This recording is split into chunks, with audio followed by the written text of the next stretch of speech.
assess what we have.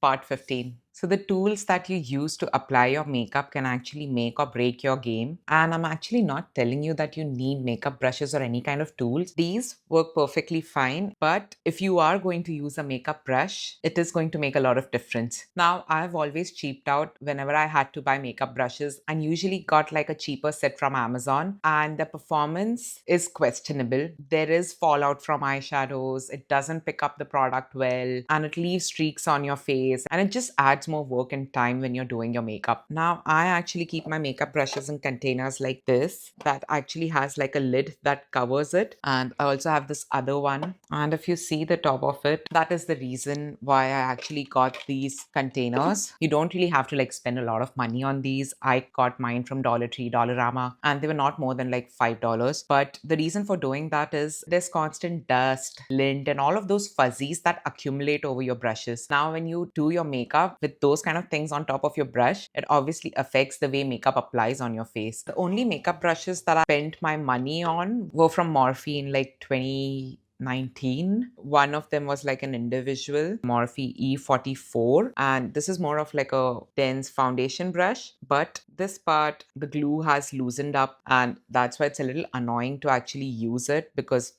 it's not steady, but it was a good brush while I used it. And the other one was a set, the Morphe X Jeffree Star collection brush.